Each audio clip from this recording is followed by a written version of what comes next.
Okay, so I found this great video, and maybe some of you already seen it, about a guy talking about why to charge by the hour or why not to, and why charging by the hour actually is kind of a ripoff. And so really, you just gotta check this out. It's so good, all right? Why do you want to know my hourly rate? I guess I want to know where my $18,000 is going. Does that mean if I work less hours, I should charge you less? Yeah. So if I go over those hours, I should charge you more? Sure. Really? Yeah. Okay, so you're saying to me, you value this logo taking longer rather than shorter. So it means if I just tell you it took me 4 months to work on it, you will now owe me $36,000. If it's in my budget. So already you can kind of see, he's like, oh, so you value the amount of time it takes, so I'll just take twice as long and charge you twice as much, right? This is actually how the government runs. If you've ever noticed, government employees run this very way. But I'll get back to that in a little bit. My budget, and if I think you're worth it, but I would also ask, why would it take that long to make that logo? I wouldn't put a lot of effort into it. But I could hire somebody else who would charge me the same rate, but do it quicker. So you value time over money then? Sure, as a business person, yeah. So here's the deal. I work really fast. I can come up with a logo, but I'm being punished for me being efficient and really good. You understand the logic doesn't work now? Sure. That's the problem. So if I could do a logo for you right now and you love it in 5 minutes, are you saying it's worth less than 18 or is it worth more now? It's worth more. So charging by the hour punishes me for being good. So I just can't say enough good stuff about this because it's so logical, it's true. Now it might have been a little bit dizzying, but what he was trying to get to is, if anything, you pay for speed and you pay for quality, right? Hopefully that's what you do. The problem is when somebody's in scarcity always focuses on price. They focus on price only, and then they wonder why things don't always work out for them or why they end up getting crap. This is why.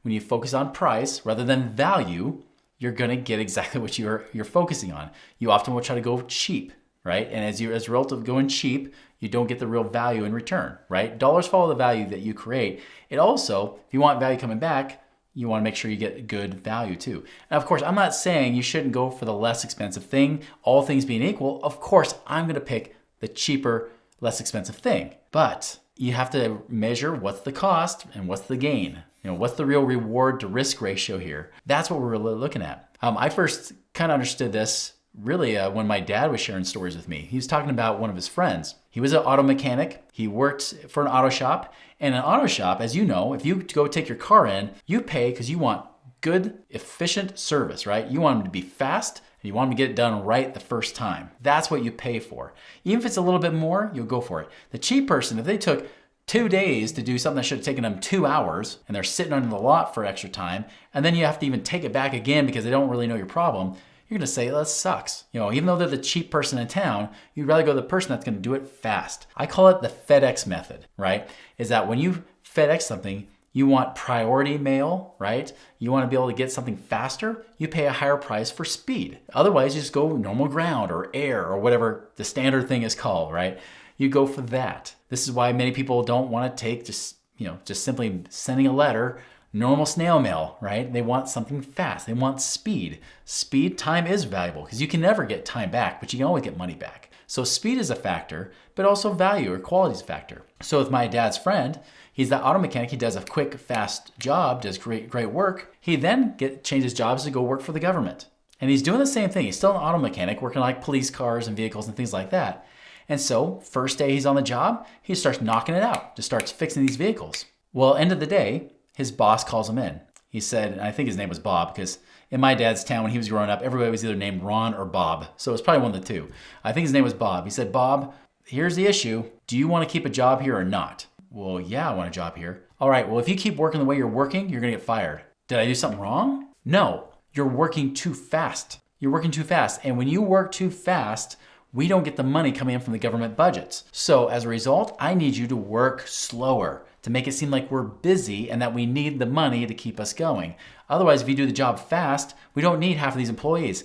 And I can guarantee I'm not laying myself off, I'm gonna lay off you. So what did Bob have to do? He had to go right in line with the good old government standard, which is do slow work so they get paid more money. That's what you don't want, right? So I love this example because he's really saying, well, do you really value the money? He's like, well, I want quality. Well, of course you do. You know, we all do. But if I can get this thing done for you, do a great job and do it in no time at all, pay me what I'm worth. It doesn't matter how much time it is. I learned this first personally, besides the story from my dad. In business, I learned this first from really the first full-time contractor I ever hired. And she was going to come in as an assistant for me. And she was somebody that, although she was young, she was only in her 20s, but she had been working for companies like mine since she was 15 years old. So this was not her first time. And I said, hey, well, I'm thinking about paying you X amount of dollars per hour. And on top of that, I think I'd like you to come in during these hours. She said, okay, Chris, let me ask you a question. What's more important to you? The fact that I come in from 9 to 5, or do you want the job done? What's more important to you?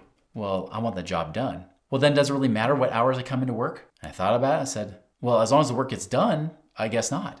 She's like, good, because I like to have some flexibility. Sometimes I might come in later in the morning. Sometimes I might leave early. But as long as the work gets done, and I promise it will, you're going to get just as good results as if you just had somebody sitting at a desk from 9 to 5. But I'm going to make sure the work gets done. I said, deal.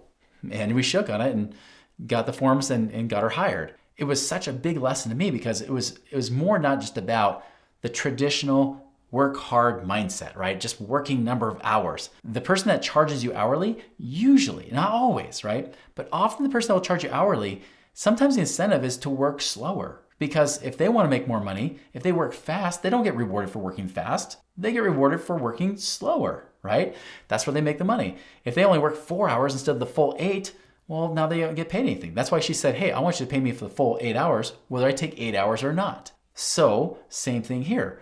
You have to question yourself. There's people that I know that we've tried to hire. Even like we try to hire people for a house, we'll say, no, we'll pay you per project. We won't pay you per hour because that can be manipulated, right? You could do a horrible, horrible job or just work so super slow, go beyond your time deadline, and yet we don't have any better work than if you just work quickly. So I like to really pay for speed, right? I like to pay for quality.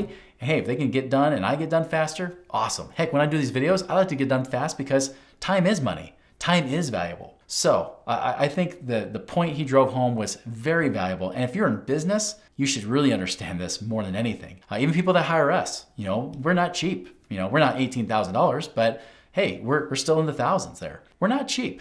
And they might ask, well, why should I pay you when I could get a financial advisor for free? Well, what are you getting for that financial advisor? Well, they're going to sell me stuff that pays them money? Right.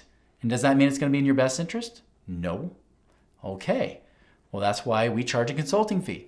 We don't get paid off of selling you crap. That's what they do. That's the worst thing you could pay for. We like to be apart from that kind of stuff. We don't like to be bought by somebody else who just tries to pay us more money, so then we have a bias towards that company. That's not how we work. We like to make sure you get the right results and you get them faster than anybody.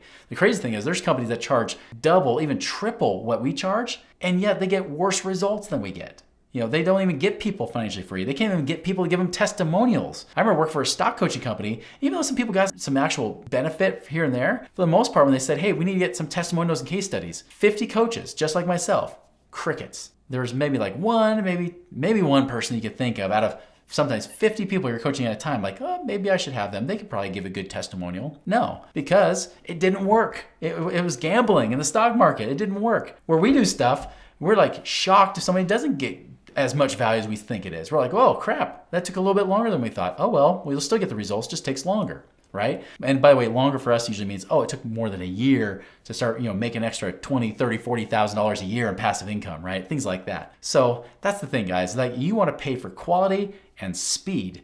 That is the FedEx method. That is the method that ultimately is what you want to get, because you want real true value.